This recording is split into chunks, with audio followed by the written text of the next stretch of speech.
జై సద్గురు ప్రభు మహారాజుకు జై.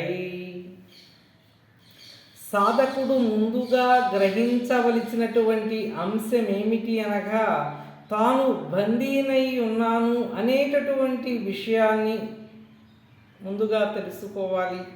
దేంట్లో బందీ అయి ఉన్నాడు అంటే, ఈ శరీరం అనే జైలులో తాను బందీ అయి ఉన్నాడు. అసలు బంధం అంటే ఏమిటి అంటే, ఇటు శరీరమును విడిచి మరలా ఇంకొక శరీరమును ధరించుటే బంధము. ఇటు బంధము నుండి విడుదల పొందటమే మోక్షం. చాలామందికి తాను బందీనై ఉన్నాను అనేటటువంటి విషయము కూడా తెలియదు. జీవుడు అజ్ఞానము చేత అహంకార మమకారములకు లోనై అష్టపాశములు చేత కట్టుబడి ఈ యొక్క శరీరం అనే జైలులో తాను బందీ అయి ఉన్నాడు. ఈ యొక్క శరీరం అనే జైలులో తాను బందీ అయి ఉన్నాడు. అష్టపాశములనగా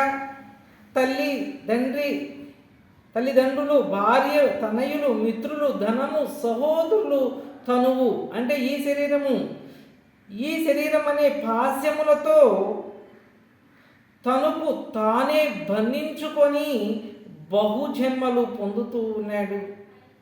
ఈ సాలేదన్నట్టుగా వీటికి తోడుగా మరొక 8 పాశములకు కట్టుబడ్డాడు. ఏమిటి ఆ 8 పాశములు అంటే, అత్తలు, మామలు, బావలు, అల్లుళ్ళు, కోడళ్ళు, మరదళ్ళు, వదినలు, మరుదులు అనేటటువంటి ఈ యొక్క 8 పాశములు కట్టుబడ్డాడు. ఈ యొక్క జీవుడు ఈ బంధానికి కారణము అహంకార మమకారములే కనుక, ఈ బంధానికి మూల కారణము నెరింగి దీని నుండి విడుదల పొందుటకు తీవ్రమైనటువంటి దృఢమైనటువంటి సంకల్పము చేయాలి, అట్లాగే ప్రయత్నము చేయాలి. ఎట్లాగంటే, సంసారం అనే వలలో జీవులనే పక్షులు చిక్కాడిపోయాయి.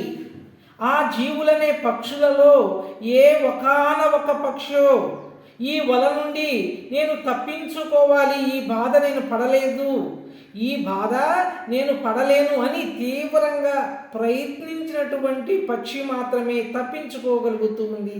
అట్లాగే ఈ యొక్క సాధకుడు ఈ జనన మరణం అనేటటువంటి భయంకరమైనటువంటి సంసార చక్రమును నేను ఛేదించాలని తీవ్రంగా ప్రయత్నం చేయాలి. ఈ బాధ నేను పడలేను, దీని నుండి నేను తప్పించుకోవాలని తీవ్రంగా ప్రయత్నం చేయాలి. ప్రయత్నం అంటే అచల పరిపూర్ణ సాంప్రదాయ సద్గురువులను ఆశ్రయించి జనన మరణ భ్రాంతి రహిత స్థితిని పొందాలి.